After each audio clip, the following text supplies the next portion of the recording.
들어가고 있습니까? 이제 계시록 말씀도 거의 다 끝나갑니다. 그죠? 이제 22장까지 있으니까 6번, 오늘 빼고 6번 더 하면 이제 7번인가요? 하여튼 그렇게 하면 이제 계시록이 끝나가는데, 우리가 하나님의 말씀 요한계시록 그러면 뭔가 두렵고 어렵고, 이건 우리하고는 좀 접근하기 어려운 책이라고 생각하여서 잘 가까이 하지 않는 경향이 있죠.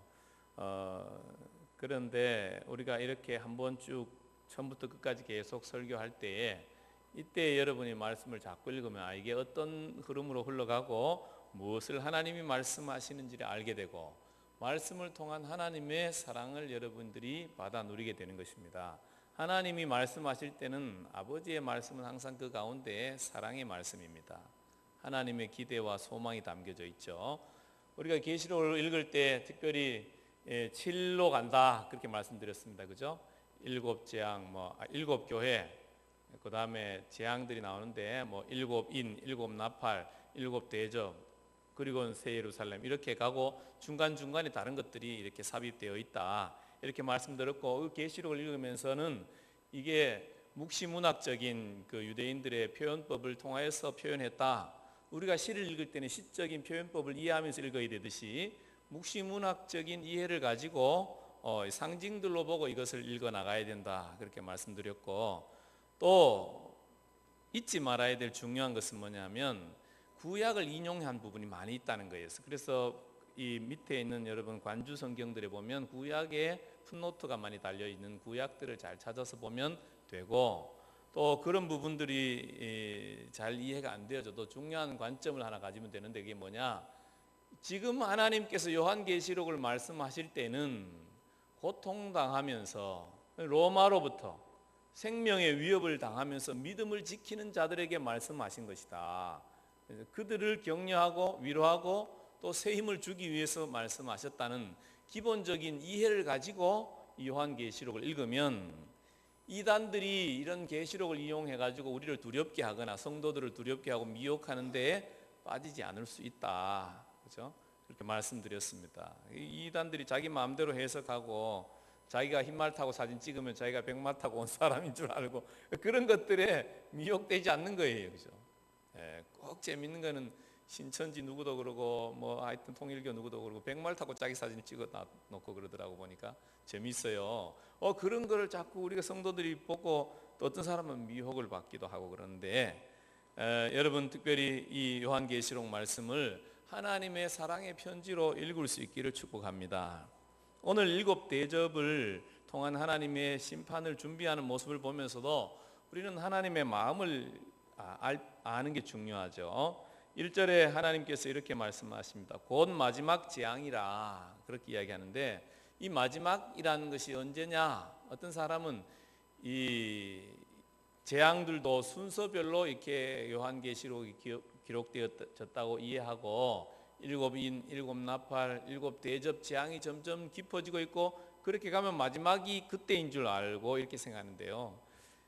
요한계시록을 쓰는 이 계시록의 저자는 그들이 지금 당면한 이 상황의 때를 어떤 때로 이해했냐면 마지막 때로 알았다는 걸 알아야 됩니다.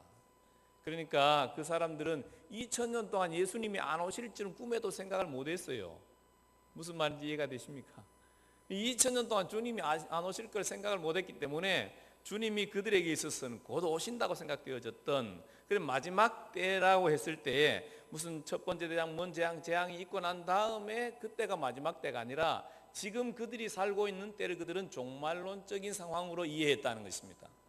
종말은, 그래서 이 계시록을 해석하면서 이 마지막 때를 해석하면서도 학자들의 의견이나 생각들이 다 다르게 나오는 이유가 뭐냐면, 이 마지막을 뭘로 볼 거냐, 마지막 재앙을 뭐로 볼 거냐, 주님이 다시 재림하실 그 바로 직전, 이렇게 시간의 흐름에 따라서 요한계시록이 흘러가도록 이렇게 기록되어져 있고, 그때에 하나님이 이 마지막 재앙이라고 말씀하신다 이렇게 받아들이는 세대주의적인 어떤 신학 해석을 가진 사람들의 이야기들이 있고, 그렇지 않고 이 마지막이라는 것은 지금 요한계시록을 읽는 이 성도들에게 마지막이다, 이제 마지막으로 완전하게 하나님의 심판을 이렇게 말한다. 이렇게 일곱 대접의 재앙은 어떤 하나님의 심판의 완성, 이런 개념으로 마지막을 이야기하고 있다. 이렇게 해석하는 사람들에 의해서 다르게 보여지기도 하더라 는 것이죠. 저는 그래서 어느 쪽을 선택하느냐, 우리는 세대적인 종말론을 따르지 않습니다. 우리는 지금이 종말이라고 믿고 살아가는 사람들입니다. 요한계시록을 읽을 때 이거는 아직 우리 때이냐 아니냐 이렇게 구분할 문제가 아니라는 거죠.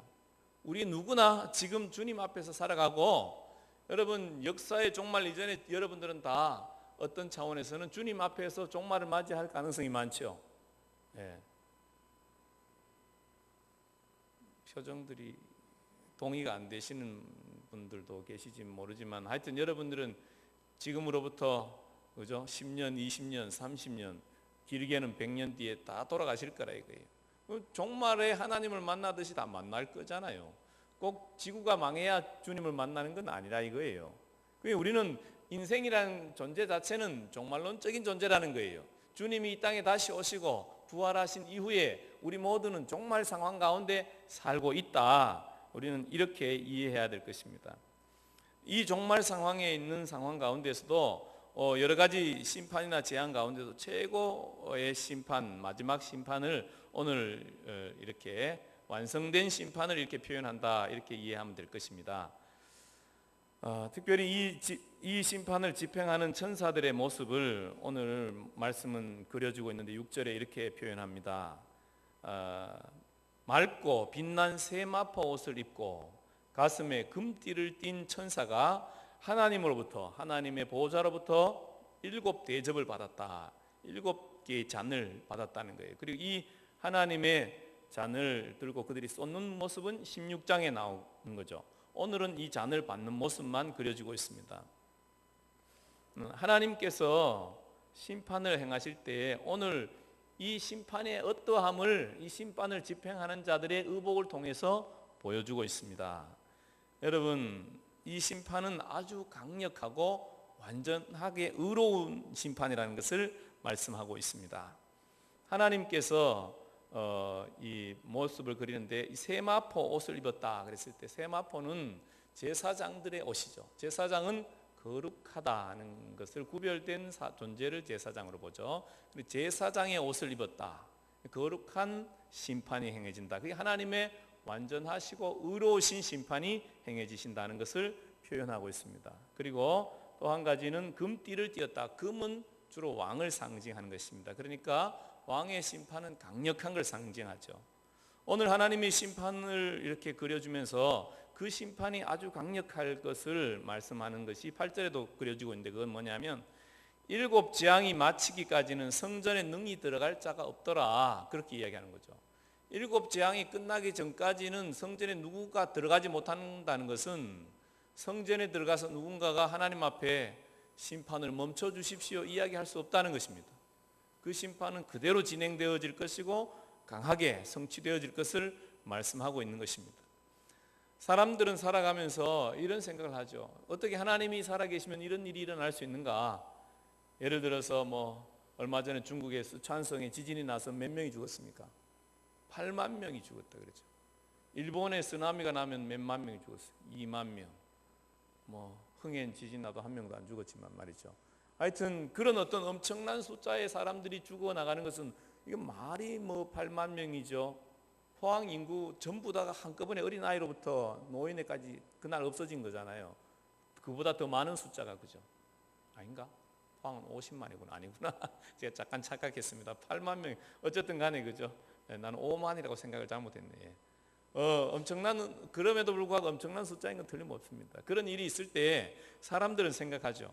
하나님이 계시면 어떻게 이런 일이 일어날 수 있나? 우리도 살아가면서 여러 가지 그런 생각을 할 때가 있죠. 내가 이해가 안 되어지는 어떤 일이 있을 수 있습니다. 의로운 사람이 고난을 받고 악한 자들이 잘 되어지고, 뭔가 내가 봤을 때 이해가 안 되어지는 어떤 일이 일어날 때 우리는 생각하죠.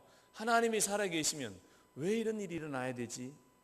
저는 그 해답이 이 종말의 사건 가운데 있다고 믿습니다. 만약에 하나님이 살아계시지 않으면 너무 억울할 것 같아요. 너무 의롭게 고난당하고 산 사람들의 삶은 누가 어떻게 보상할 것입니까? 그러나 하나님의 심판대 앞에 서면 지금 잠깐 잘 되는 것 같은 사람이 영원한 지옥으로 들어간다 이거예요. 그 앞에서 누가 하나님이 불의하다라고 이야기할 수 있겠으며 하나님이 뭘 하냐고 말할 수 있겠습니까? 심지어 우리가 괜찮다고 생각했던 사람들조차도 하나님 앞에서 내가 용서받음에 대해서 감사할 뿐이지 하나님 앞에서 억울하다고 말할 사람이 누가 있습니까? 근데 이 최후의 심판, 마지막 하나님 앞에 서서 하나님의 징계하실 것을 생각하지 않으니까 이 각 사람은 이 땅에서의 삶이 영원할 것처럼 그렇게 살아가요. 우리 인생에 있어서 정말 중요한 것은 뭐냐면 지금 하나님이 어디 계셔 이렇게 따질 때가 아니라는 거예요. 하나님을 원망하거나 뭔가 불평하고 낙심하고 하나님과 멀어질 때가 아니라 각 사람이 하나님의 심판 앞에 설 때를 준비해야 될 때로 이때가 있다는 걸 알아야 되는 것입니다. 다른 사람 쳐다보면서 그죠? 우리가 뭐라고 할 게 아니라 십자가의 은혜를 받은 사람으로서 십자가의 사랑 앞에서 하나님의 사랑 앞에서 그 은혜에 합당하게 하나님의 사람으로서 나는 무엇을 하면 어떻게 살 것인가를 생각해야 될 때라는 거죠. 그냥 우하면서 흘러가듯이 남들이 뭐 어디 가요? 지게 지고 장에 가면 나도 장에 가고 남 학교 가면 나도 학교 가고 남들이 시집 장가 가면 나도 시집 장가 가고 남들이 타락하면 나도 타락하고 그렇게 살다가 그 인생을 마지막 마무리할 그때에 하나님 앞에 어떻게 설 것입니까? 우리는 하나님께서 나를 부르신 부르심의 목적이 무엇인지를 알아야 되는 것입니다. 나를 왜 부르셨느냐? 내 사명이 뭐냐? 이것을 알아야 돼요. 그것을 알고 지금 내게 주어진 시간들을 하나님 앞에서 보내야 되는 것이지 그렇지 않으면 누구나 이 크고 엄밀하고 두려운 하나님의 심판 앞에 설 것입니다. 여러분의 목적이 무엇입니까? 여러분의 목적, 우리 믿음 안에 있는 하나님의 사람들의 목적은 누구나 동일해야 되는 것입니다. 그 깊이와 넓이는 차이가 있겠죠. 하나님의 사랑을 아는 만큼 다를 수 있습니다. 그러나 모두가 동일하게 말해야 되는 것은 뭐냐면 구원받은 자로서 영혼을 구원하는 일에 동참하고 그 영혼을 하나님의 사람으로 성숙시켜서 그죠? 제자를 삼는 거죠. 성숙시켜서 하나님 나라의 일에 동참해야 된다.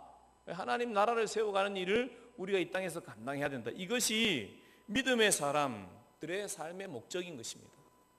그 일을 어떤 모습으로 어디에서 감당할 것이냐는 각 사람의 부르심에 따라 각 사람의 은사에 따라 하나님이 보내신 곳에서 그 일을 감당하면 되는 것입니다. 하나님이 하실 일은 하나님이 하시고 내가 할 일은 내가 해야 되는 것입니다.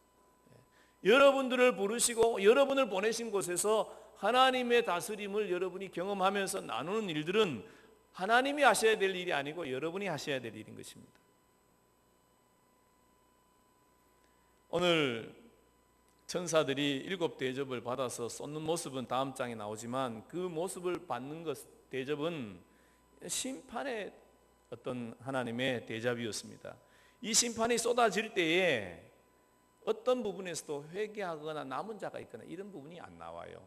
16장을 여러분 혹시 읽어본 분이 있으면 아실 텐데 그 부분을 읽어보면 그런 부분에 대해서 전혀 언급이 없어요. 그것으로 마지막이에요. 완전한 하나님의 진노하심으로 끝나버린다는 거죠. 여러분 이렇게 하나님이 인생을 심판하시고 이렇게 멸망시킬 때 하나님의 마음은 어떤 마음이셨을 것 같습니까? 회개의 기회를 주시는 심판과 완전히 진멸하시는 심판은 진노의 잔을 쏟으시는 심판은 차이가 있죠. 지금까지 인이나 나팔 재앙을 통해서는 하나님이 3분의 1을 멸하거나 짐승을 멸하거나 뭐 이런 모습으로 남겨진 사람들이 있었어요. 왜 남기시는 것입니까? 기회를 주는 거죠. 그런데 이 대접의 심판을 통해서는 남긴 자가 없습니다. 돌아오는 자나 회개하는 자나 후회하는 자가 없고 악에 바쳐서 오히려 하나님을 향해서 원망하고 삿대질하는 그런 모습의 사람들만 나오고 있습니다. 하나님께서 이 일들을 행하실 때 하나님의 마음은 어떠셨을까?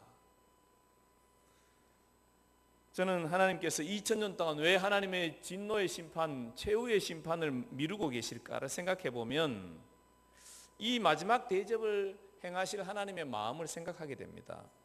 하나님의 마음이 얼마나 마음이 아프시겠습니까? 우리 인간들이 가끔 부부간에 이런 일이 있죠. 자녀가 잘못을 했어요. 그러면 누가 혼을 냅니까? 둘 중에 한 명이 혼을 내겠죠. 아빠가 이래서 막 매로 때려. 엄마는 방에 있으면서 고소하다 그러면 잘됐다 기뻐하면 즐거워합니까? 마음이 힘듭니까? 해본 분은 알아요. 해본 분은 알아. 근데 엄마가 애를 막 혼을 내. 뭐 아빠는 마음이 할렐루야 아멘입니까? 마음이 힘듭니까? 해본 분은 알아요. 저놈의 자식 좀 똑바로 하지. 왜 저래서 저렇게 혼이 나나? 아이고 언제 정신을 차릴까? 그런 마음이잖아요. 우리 사람이 지가 잘못했어요. 지가 잘못해서 혼나도 마음이 애처로워 아파요. 하나님께서 진노의 대접을 쏟으실 때에 하나님이 얼마나 마음이 불편하시겠습니까? 이 하나님의 불편하신 마음을 위로하는 사람들이 나옵니다. 이게 2절에 나와 있는 사람들이죠. 이 사람들이 하나님을 향해서 찬양하고 노래를 합니다. 이것이 저는 이 소리가 하나님에게 위로가 되었을 거다 그런 생각을 가져봅니다. 이 사람들은 어떤 사람입니까? 불이 섞인 유리바다 같은 것이 있고 짐승과 그의 우상과 그의 이름의 수를 이기고 벗어난 자들이, 짐승과 그의 우상과 그의 이름의 수를 이겼다. 무슨 말인지 알죠? 짐승은 뭐예요? 우리가 666이라는 것은 짐승의 숫자라 그랬고, 이거는 로마 황제의 이름을 그때 상징적으로 표현한 거다 그랬습니다. 그것은 뭘 이야기하느냐? 권력을 통한 모든 압제와 핍박과 고난, 이 고난을 이긴 성도들이라는 거죠. 꼭 뭐 로마 황제만 말하는 게 아니에요. 이것은 오늘날로 보면 김정은의 독재에 의해서 고통당하는 북한의 믿음의 성도들, 또 이슬람의 그런 어떤 종교적인 탄압으로 그 생명의 위협을 받으면서도 믿음을 지킨, 힌두교의 어떤 핍박 가운데서 믿음을 지킨, 우리로 바꾸면 세상의 여러 가지 물질의 유혹과 세상의 음란의 유혹과 사단의 거짓의 속음에서 빠지지 아니하고 자기 마음을 하나님 앞에서 지켜내고 이겨낸 자들을 이야기한다는 것이죠. 이긴 자들. 이 이긴 자들이 하나님 앞에서 찬양하고 있다는 것을 오늘 말씀을 통해서 보는 거죠. 이들이 어떤 노래를 합니까? 3절에 보면 하나님의 종 모세의 노래, 어린 양의 노래를 불렀다, 그렇게 이야기하죠. 그 내용은 하나로 이야기합니다. 모세와 어린 양은 둘 다 뭘 이야기하냐면 구원을 상징하죠. 모세는 이스라엘 백성이 430년 동안 애굽에서 노예로 고통당하던 백성들을 구원한 하나님의 사람이죠. 하나님의 통로가 됐던 사람인데, 그분들이 그죠? 이 홍해 바다에서 애굽 군대가 다 물에 빠져서 수장되는 걸 보면서 참으로 구원하신 하나님의 은혜를 누리면서 노래했던 그 노래, 모세의 노래인 것입니다. 어린 양의 노래는 무엇입니까? 십자가에서 대속의 죽음을 죽으시고 그 믿는 자들이 하나님께로 돌아오는 길을 열어놓으신 주님께서, 그죠? 하나님 앞에 노래하는 노래 아니겠습니까? 그 노래의 내용은 무엇입니까? 오늘 이 노래의 내용을 우리 같이 보면, 주 하나님 곧 전능하신 이여, 하나님이 하시는 모든 일이 크고 놀라우시도다. 하나님은 어떤 분이라고 하나님을 찬양하느냐? 그들의 찬양의 내용을 보면 하나님은 전능하신 하나님이다 찬양합니다. 어떤 사람들은 하나님의 전능하심에 대해서 말할 때 하나님 내 기도도 안 들어주시던데, 혹시 그렇게 생각하는 분들이 있을지도 있습니다. 하나님 내 아픔의 문제 해결하지 않으시면서, 나를 그렇게 힘들고 어려울 때 그냥 내버려 두시면서 그때 하나님 뭐 하셨어요? 이렇게 말할 수도 있습니다. 여러분들의 그 모든 억울함이나 답답함이나 안타까움이나 속상함은 주님 앞에 가면 다 해결될 것입니다. 하나님의 전능하심은 하나님의 구원의 전능하심입니다. 하나님의 전능하심은 하나님 마음대로 하는 게 아니에요. 하나님은 하나님의 법에 따라서 역사하십니다. 여러분, 하나님이 선하게 알게 하는 나무의 열매를 못 따먹게 하실 수 있는 거예요? 없는 거예요? 있는 거예요? 없는 거예요? 도대체 왜 가만히 계신 거예요? 가만히 계신 것을 없다고 하실 것입니까? 있다고 하실 것입니까? 그런 문제는 하나님께서 하나님의 법칙 안에 스스로 제한되시기 때문에 그런 거죠.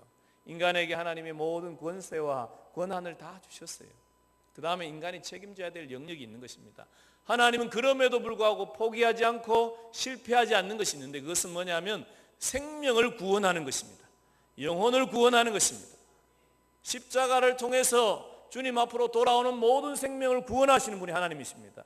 인간의 죄가 어떠하든지 간에, 심지어 살인자들도 하나님 앞에 돌이키고 자기의 죄를 자복하고 회개하는 그 사람에게 구원의 길이 열리는 것입니다.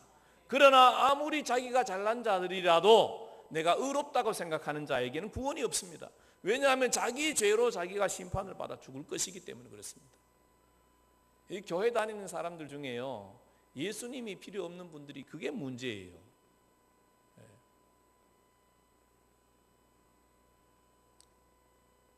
너무 착하신 분들이 있죠.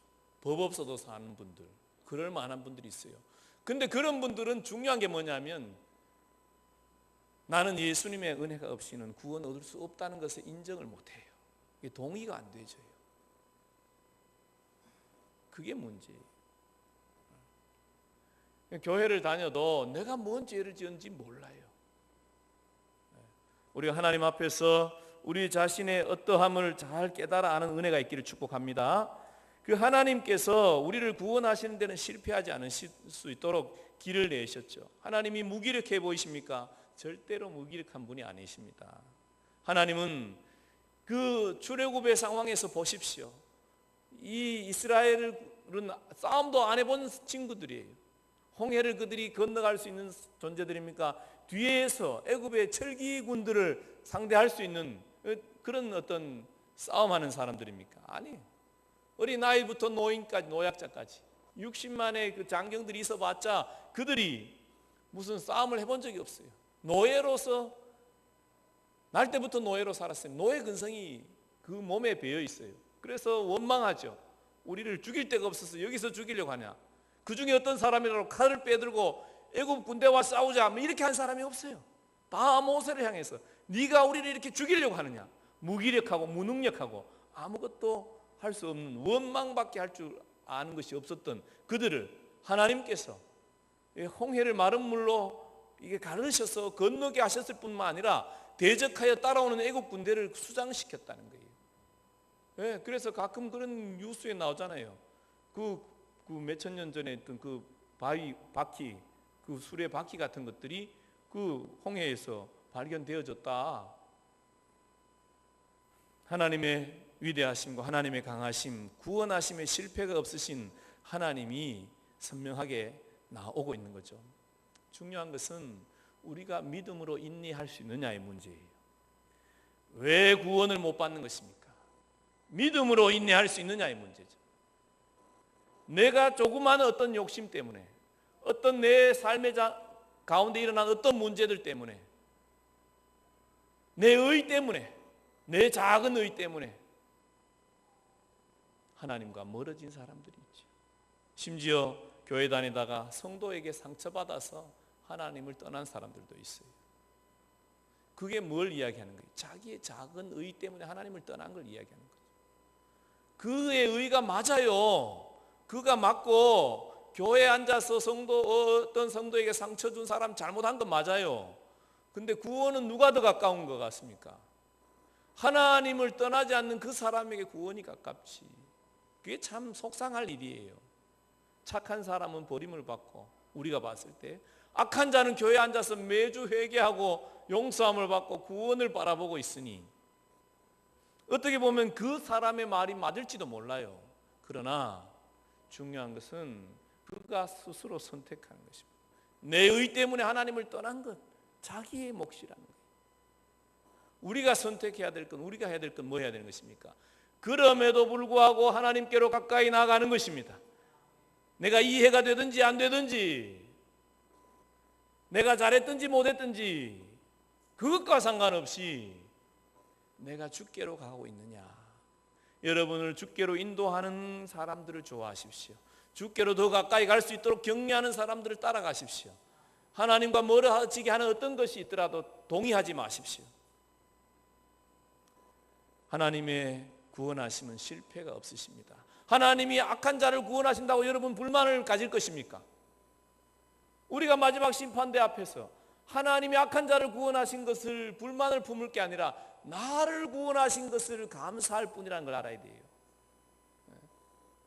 내 죄를 용서하신, 이 내가 지옥에 떨어져서 정말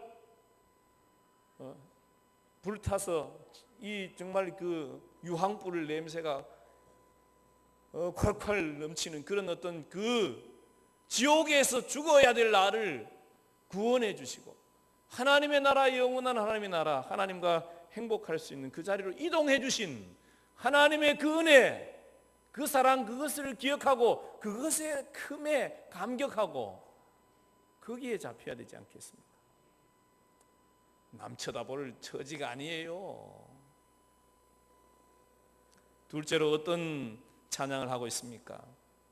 보니까 만국의 왕이시여 주의 길이 의롭고 참되시다.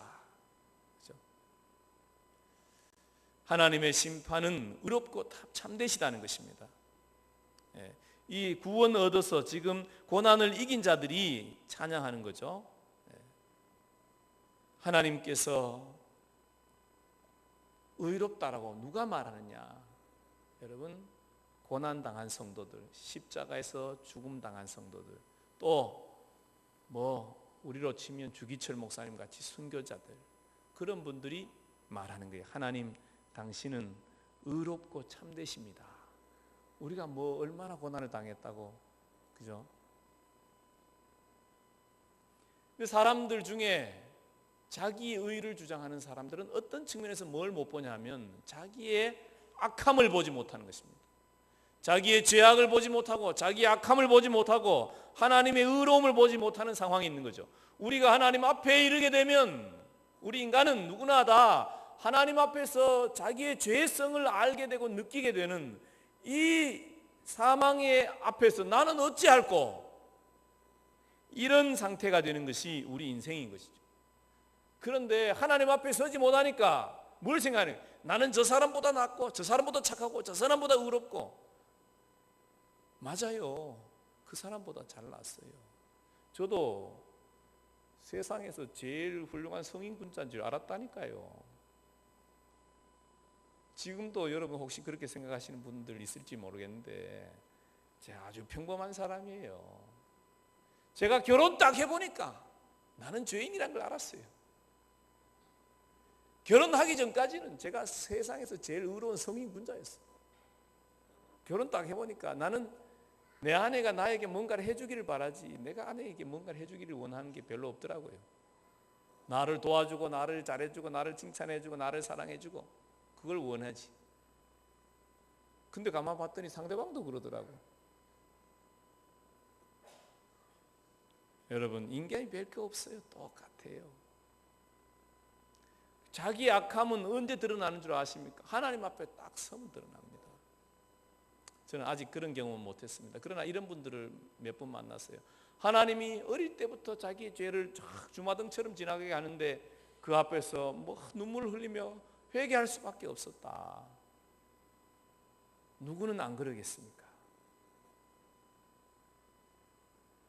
하나님의 심판하심이 너무나 합당하시다.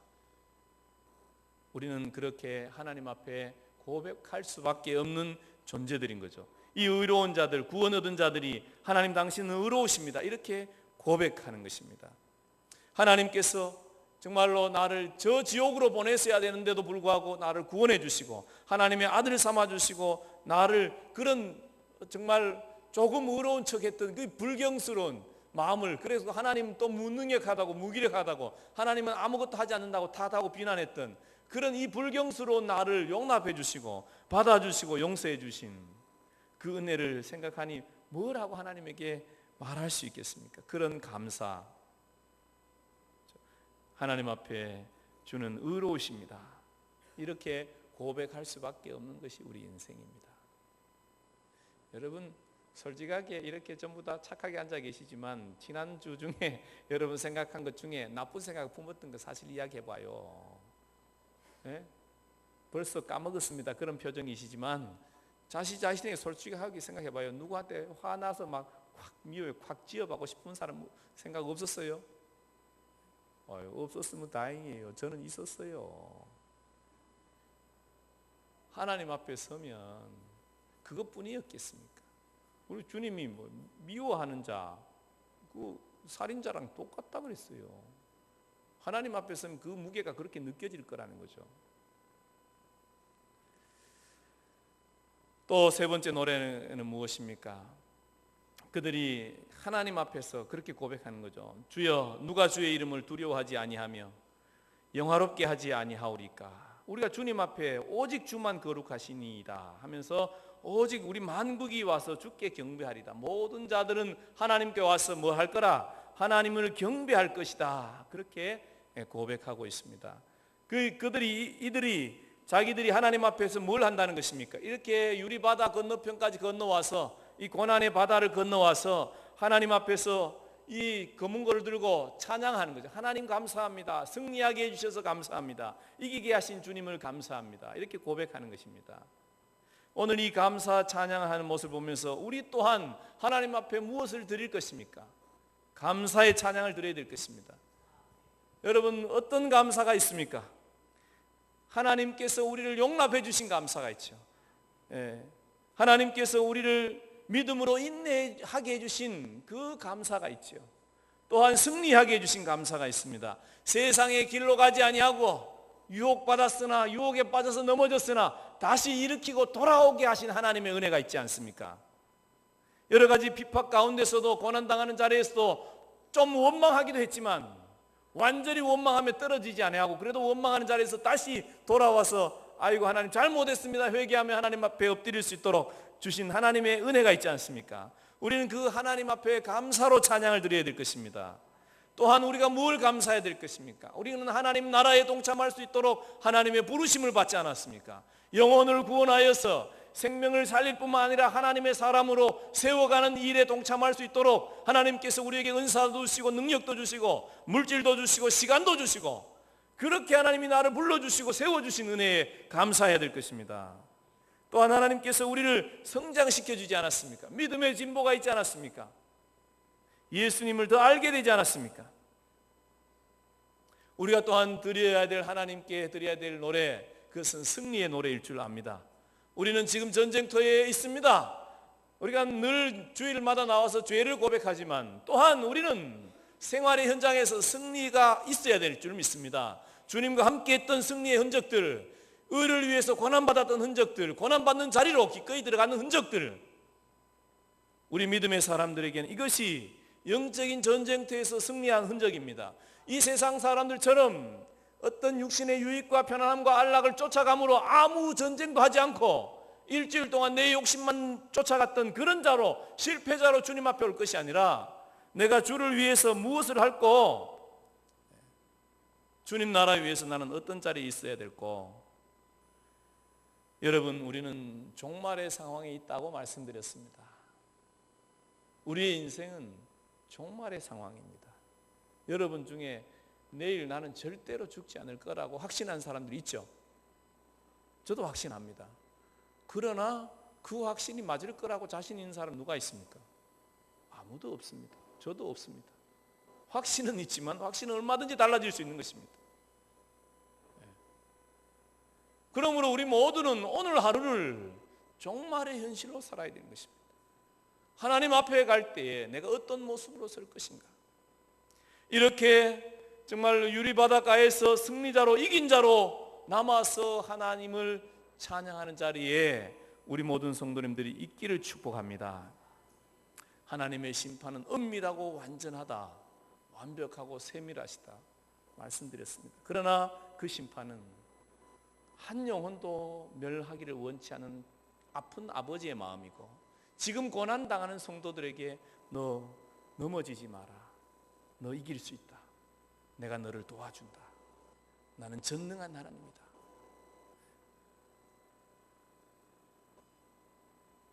나는 의로운 하나님이다.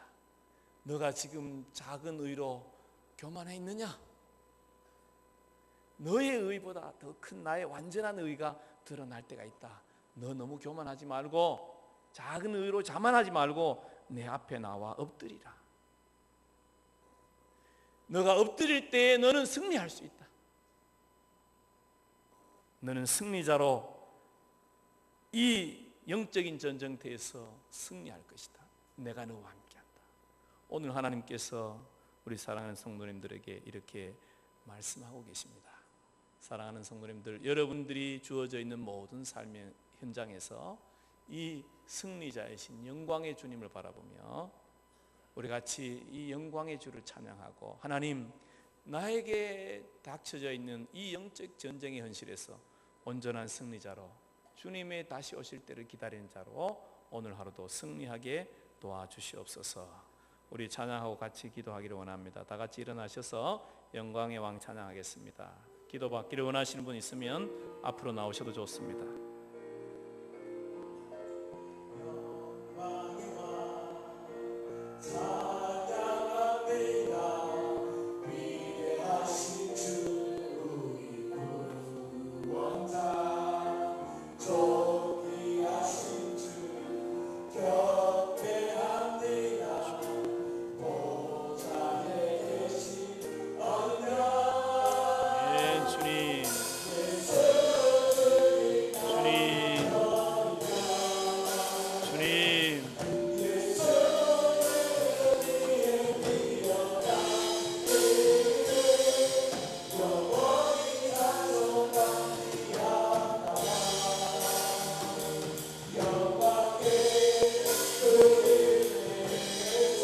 예수 죽임 당한 어린 양, 예수 죽임 당한 어린 양, 예수 모든 이름 위에 뛰어난 이름, 영원히 찬양받기 합당한 영광의 그 이름. 예수 죽임 당한 어린 양, 예수 죽임 당한 어린 양. 주님, 이 주님과 함께 일어나게 하십시오. 주님과 함께 일어나게 될지어다.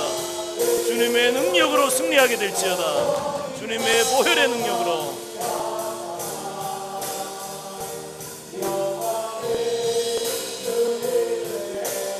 다 같이 주여 하고 기도하겠습니다. 주여, 아버지, 주님의 승리를 바라봅니다. 주님의 승리, 주님의 구원, 주님의 능력 오늘도 임하여 주옵소서.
하나님 아버지 감사합니다.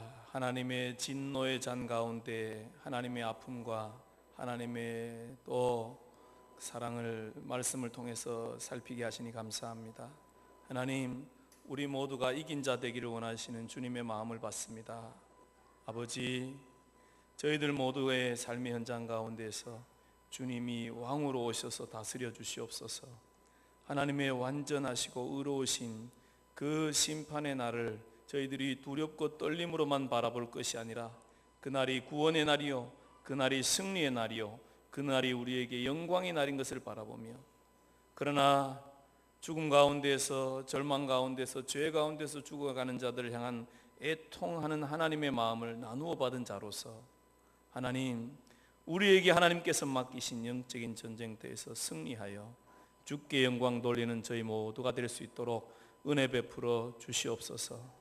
하나님, 저희들로 말미암아서 하나님이 찬송 받으시고 위로 받으시고 하나님이 영광 받으시기를 원합니다. 우리 모든 성도들의 매일매일의 삶이 영적인 전쟁터에서 승리의 삶으로 승리할 수 있도록 주님이 붙잡아 주시고 함께하여 주시옵소서. 예수님 이름으로 기도합니다.